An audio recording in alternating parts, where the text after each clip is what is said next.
Hello everyone, I am Ifra, hope you are doing well. तो आपने देखा होगा इससे प्रीवियस सेशंस में हमने जीएसटी में पढ़ रहे थे उसका क्राइटेरिया कि कौन कौन से ऐसे पर्सन होते हैं जिनको जीएसटी में रजिस्ट्रेशन कराना कंपल्सरी रहता है। ठीक है, फिर हमने देखा था कि कौन से ऐसे पर्सन होते हैं जो कि जीएसटी से बाहर रहते हैं, इट मीन जो एग्जेम्प्टेड रहते हैं जीएसटी से। तो एक बार रिकैप दे देती हूँ आपको, छोटा सा शॉर्ट में समझाऊंगी जितना हम प्रीवियस सेशन में अभी हमने पढ़ा है। ठीक है, तो एग्जेम्पशन का मतलब, सबसे पहले अगर मैं आपको बताऊं, एग्जेम्पशन का मतलब होता है कि ऐसे गुड्स और सर्विसेज की सप्लाई करना जो कि जीएसटी में नहीं आते हैं। मतलब ऐसी टैक्सेबल सप्लाई जो होती है वो अट्रैक्ट नहीं करती है जीएसटी को, या फिर आईटीसी इनपुट टैक्स क्रेडिट वो क्लेम नहीं करती है। इनपुट टैक्स क्रेडिट से क्या होता है कि हमारी टैक्स लाइबिलिटी होती है टैक्स पेयर की, वो कम हो जाती है, बट ये क्लेम ही नहीं कर सकते क्योंकि ये जीएसटी के दायरे में नहीं आते हैं। जैसे एग्जांपल दो, अगर मैं मिल्क हो गए या फिर कर्ड हो गए, फ्रूट्स हो गए, ब्रेड हो गई, या फिर नील रेटेड सप्लाईज का मतलब होता है जो 0% जीएसटी लगता है। मैंने आपको रेट्स ऑफ जीएसटी बताया था, तो उसमें फर्स्ट कैटेगरी में यही बताया गया था कि जिन पर जो है जीएसटी नहीं लगता है, जो जीएसटी को अट्रैक्ट नहीं करते हैं। ठीक है, तो अभी क्या पढ़ेंगे हम, आज का टॉपिक रहता है हमारा सप्लाई ऑफ गुड्स। तो सप्लाई ऑफ गुड्स में क्या है, फिर उसके बाद देखेंगे अगर टाइम बचा तो दूसरा टॉपिक भी, क्योंकि सप्लाई ऑफ गुड्स जो है वो छोटा सा ही टॉपिक है, इतना कुछ है नहीं। तो यहाँ पे क्या करेंगे, अपने नोट्स को ओपन करते हैं,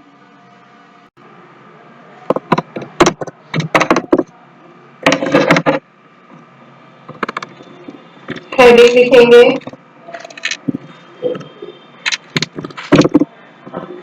सप्लाई ऑफ गुड्स। अच्छा, ये यहीं से फिर हम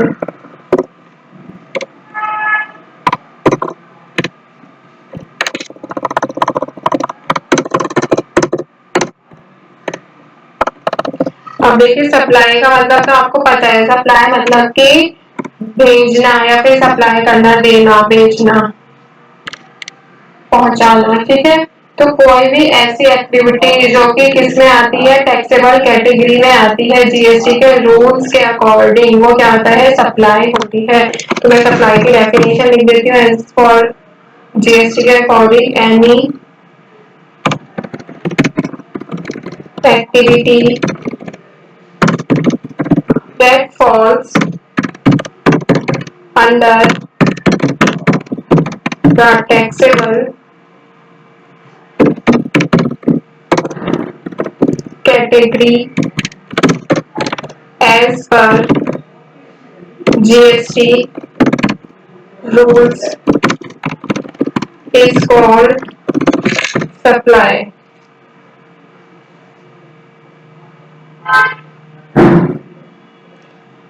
ठीक है, तो कोई भी ऐसा टैक्सेबल इवेंट बोल सकते हैं, वो क्या होता है, सप्लाई होता है जीएसटी सिस्टम में। ठीक है, सिस्टम में मैंने आपको इवेंट वर्ड यूज किया, इवेंट को कैसे कंसीडर कर सकते हैं, एज अ सप्लाई। सप्लाई जो कि कैसे हो रही है, बाय द गवर्नमेंट। ठीक है, उसके कुछ कैरेक्टरिस्टिक्स भी होती है कि वो सप्लाई कैसी होनी चाहिए, अंडर सेक्शन 7 में आता है ये।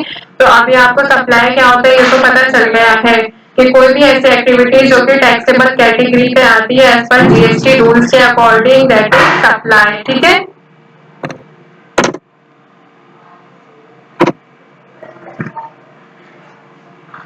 तो अब बात करते हैं, the government considers an activity as a supply. The government considers an activity as a supply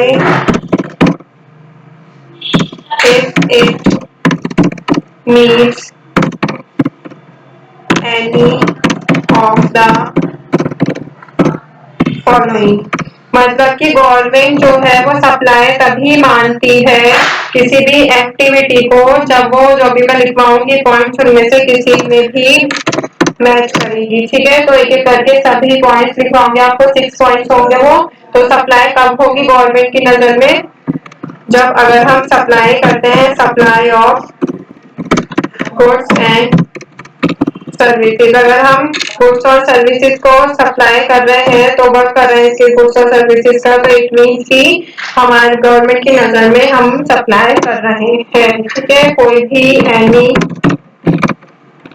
taxable supply,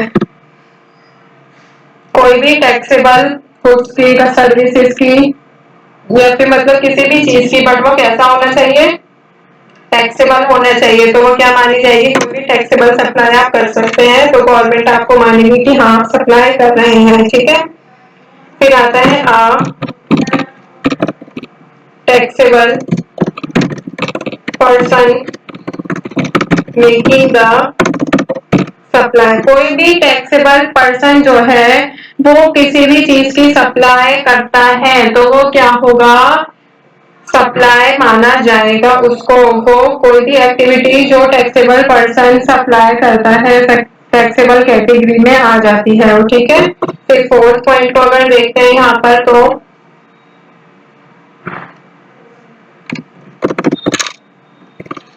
supply that is made in a territory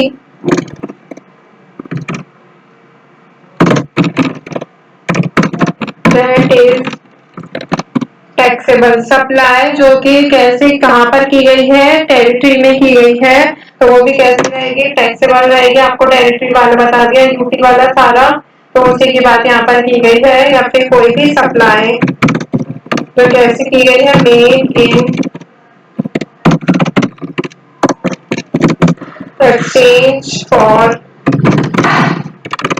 cash और रिवॉर्ड। तो इसमें क्या कहा गया है? कोई भी ऐसी सप्लाई जो किसके बदले में की गई हो? कैश के बदले में। मतलब मैंने कुछ सामान खरीदा और सॉरी मैंने कोई सामान किसी को बेचा तो वो क्या हो जाएगा? कैश मुझे वापस में मिला तो वो हो जाएगी हमारी सप्लाई, उसको माना जाएगा। ठीक है, फिर लास्ट पॉइंट क्या होता है? Supply made during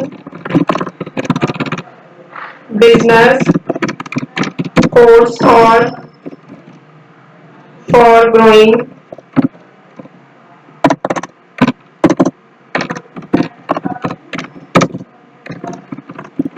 business. तो इसमें क्या कहा गया है? सप्लाई कब की गई हो? जब वो कोई भी किसी ग्रोइंग बिजनेस के लिए की गई हो या फिर बिजनेस फोर्स के लिए की गई हो तो वो भी क्या मानी जाती है? सप्लाई ही मानी जाती है। तो यहाँ पर मैंने आपको लिखवा दिया कि गवर्नमेंट की कैश कब जो है किसी भी इनमें से एक्टिविटी को सप्लाई कब कंसिडर करेगा? जब वो इनमें से कोई भी 6 पॉइंट में से वो मीट करेगी। ठीक है, तो यहाँ तक तो सप्लाई की बात हो गई। अभी हम बात कर लेते हैं आगे टाइप्स ऑफ सप्लाई की। ठीक है, कि कितने टाइप्स की सप्लाई होती है।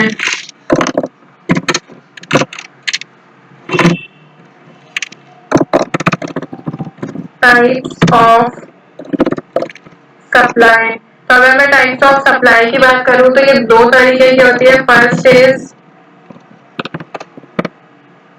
टैक्सेबल सप्लाई और सेकंड इज, इसका अपोजिट रहता है, नॉन टैक्सेबल सप्लाई।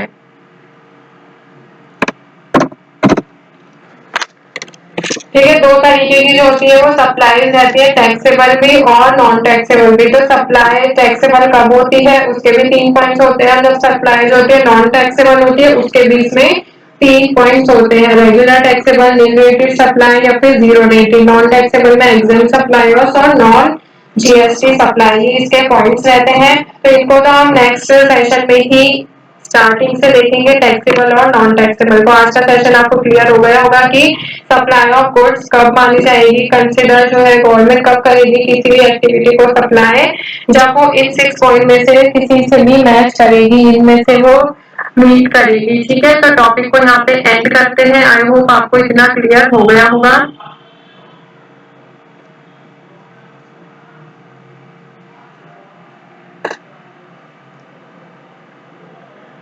तो नेक्स्ट नेक्स्ट सेशन में आपको मैंने बता दिया क्या टॉपिक रहेगा, उसके बाद देखेंगे components of supply, place of time, या आपने सुना भी होगा place of supply, time of supply, या फिर वैल्यू ऑफ सप्लाई। अब ये वाला टॉपिक स्टार्ट होने वाला है, ठीक है।